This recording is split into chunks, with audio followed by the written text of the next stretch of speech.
Car ಮತ್ತು ಖಾಸಗಿ bus ನಡುವೆ ಭೀಕರ ಡಿಕ್ಕಿ, ಕಾರು ಸುಟ್ಟು ಕರಕಲು, ಕಾರಿನಲ್ಲಿದ್ದ ಇಬ್ಬರು ಸುಟ್ಟು ಕರಕಲು, 3 ಜನರಿಗೆ ಗಂಭೀರ ಗಾಯ.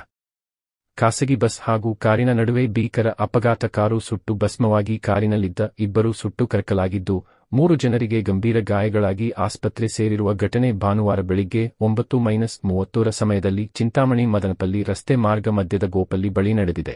ಭಾರತಿ ಖಾಸಗಿ ಬಸ್ ಹಾಗೂ ಕಡಪ ಮೂಲದ ಕಾರಿನ ನಡುವೆ ಭಾನುವಾರ ಬೆಳಿಗ್ಗೆ 9:30ರ ಸಮಯದಲ್ಲಿ ಚಿಂತಾಮಣಿ ಮದನಪಲ್ಲಿ ರಸ್ತೆ ಮಾರ್ಗ ಮಧ್ಯದ ಗೋಪಲ್ಲಿ ಬಳಿ ಡಿಕ್ಕಿಯಾಗಿದ್ದು, ಡಿಕ್ಕಿಯ ರಭಸಕ್ಕೆ ಕಾರು ರಸ್ತೆ ಬದಿಯಲ್ಲಿ ಬಿದ್ದು ಕಾರಿಗೆ ಬೆಂಕಿ ಹೊತ್ತುಕೊಂಡು ಕಾರು ಸಂಪೂರ್ಣವಾಗಿ ಸುಟ್ಟು ಕರಕಲಾಗಿ ಕಾರಿನಲ್ಲಿದ್ದ ಇಬ್ಬರು ಕಾರಿನಲ್ಲೇ ಸುಟ್ಟು ಕರಕಲಾಗಿದ್ದಾರೆ.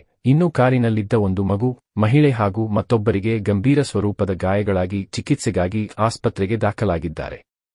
ಇನ್ನು ಬಸ್ ಕೂಡ ಡಿಕ್ಕಿಯ ರಭಸಕ್ಕೆ ಪಲ್ಟಿಯಾಗಿ ಬಿದ್ದಿದ್ದು, ಬಸ್ನಲ್ಲಿದ್ದ ಹಲವರಿಗೆ ಸಣ್ಣಪುಟ್ಟ ಗಾಯಗಳಾಗಿ ಆಸ್ಪತ್ರೆ ಸೇರಿದ್ದಾರೆ. ಇನ್ನು ವಿಷಯ ತಿಳಿದ ಕೂಡಲೇ ಸ್ಥಳಕ್ಕೆ ಕೆಂಚಾರ್ಲಹಳ್ಳಿ ಪೊಲೀಸರು ಹಾಗೂ ಅಗ್ನಿಶಾಮಕ ದಳದ ಸಿಬ್ಬಂದಿ ಭೇಟಿ ನೀಡಿ ಹೊತ್ತಿ ಹುರಿಯುತ್ತಿದ್ದ ಕಾರನ್ನು ನಂದಿಸುವಲ್ಲಿ ಯಶಸ್ವಿಯಾಗಿದ್ದಾರೆ.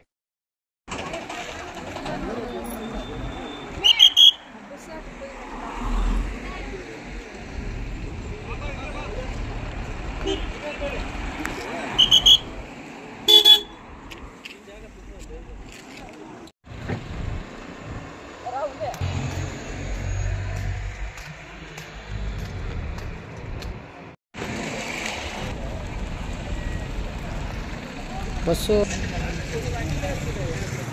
ಹಾಕ್ತೇನೆ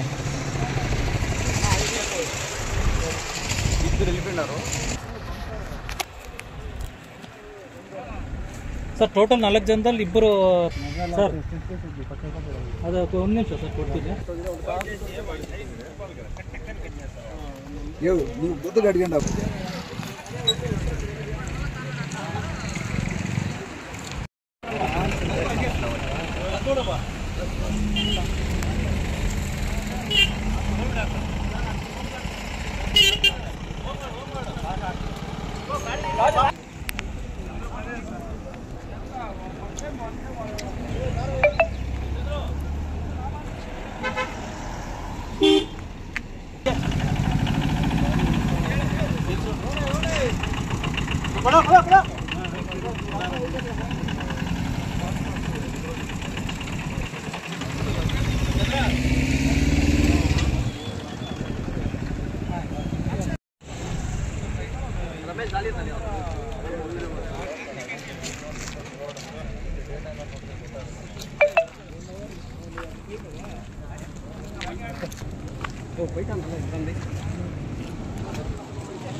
बाहर बोलता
ಊರವರು ಟ್ಯಾಂಕರ್ ತಂದು